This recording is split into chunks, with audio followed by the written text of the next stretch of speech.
Have you ever wondered what reasons would be big enough for a person to give up drinking completely? Hi, it's Sonia from Love Being Alcohol Free, and today I wanted to share with you my reasons for giving up drinking.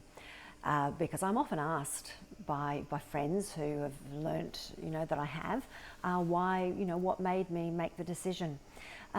It really boils down to about three reasons for me, three major reasons. Most, other bits and pieces of reasons that I could put together would really come under these three major areas. And they're not in any particular order. I can't think of any one of these that's sort of stronger than the other. So my first, one of the strongest reasons for me deciding that I really had to do something about the way I was drinking, and what made it seem very attractive to give up, was the influence I might have been having on our young sons.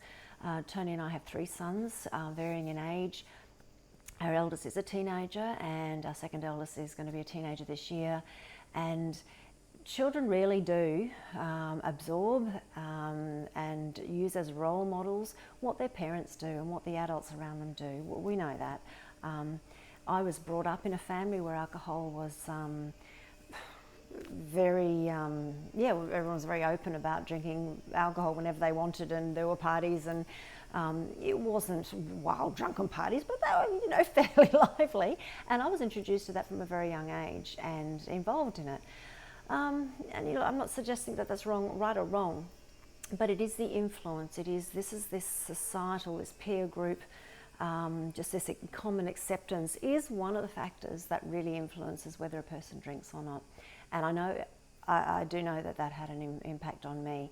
There is evidence that says that the younger a person is introduced to alcohol and has experiences with it, the more likely they are to have problems later on in life. And I would put my hand up as a case study. So I really felt very strongly that I wanted to set a good example for my boys. I'm not suggesting that they will never drink, it's up to them, but I felt that I didn't want to have it in their face all the time and show that what I was doing was acceptable, because I don't think it was. So that had a really big impact on me. We're trying to do the right things as parents, and I want them to have the best chance in having a good, long, healthy life without any problems. So that was a big one. This sounds a little bit melodramatic, but I really was a little bit worried that I might accidentally kill myself. I probably wasn't drinking to levels where I would have had major withdrawal symptoms. I don't know. It was a level that I wasn't feeling good.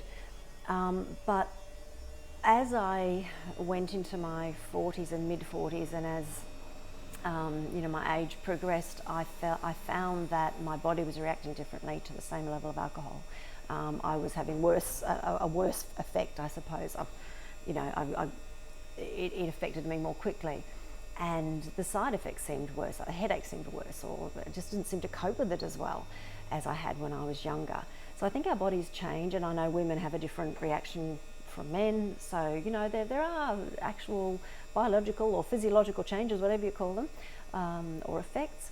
And I was also taking some prescription medication, as many of us are, and I'd hear stories about how people did die accidentally from drug, alcohol, whatever. And whilst anyone knowing me would not think on the outside that I had any problem at all, people have been quite shocked when I've said, it wasn't a healthy relationship, because of that high functioning ability. I was fine on the outside, looked fine, makeup covers, all sorts of stuff.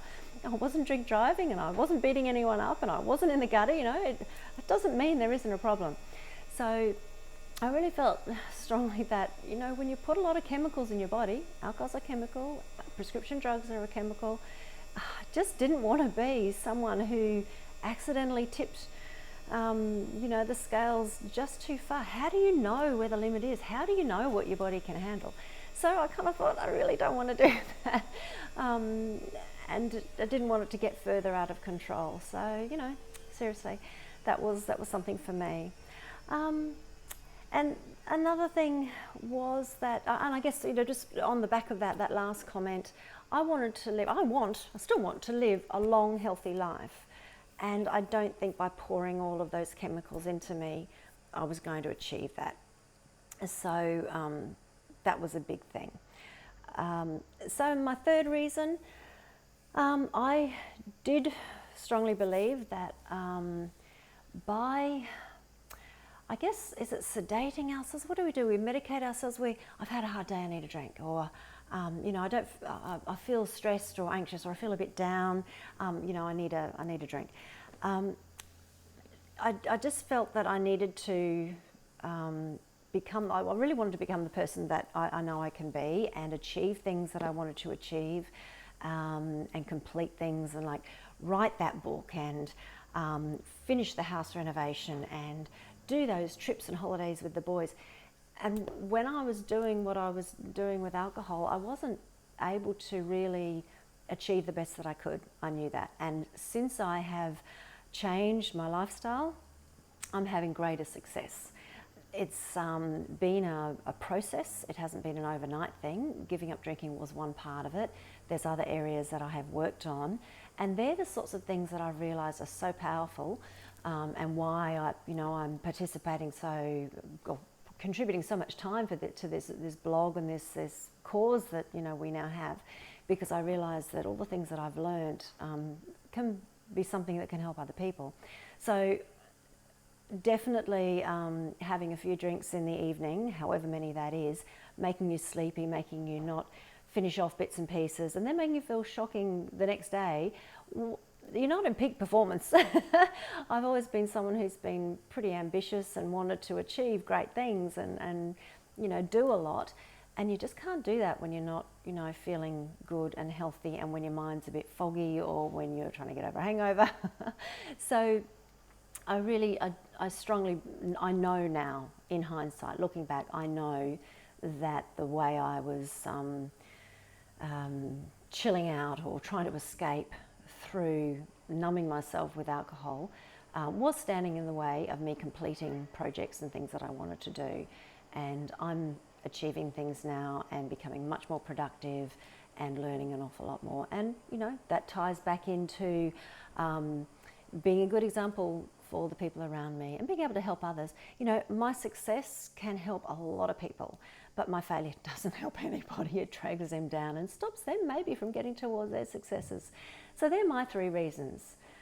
And I'd like to put that question out there. Is there a reason that will be big enough for you to decide it's time to give up? One reason or several reasons? Would there be a benefit that will be big enough for you to decide to give up drinking? Don't know. It's certainly food for thought, and definitely worth thinking about. So I look forward to seeing you in the next video. Bye for now.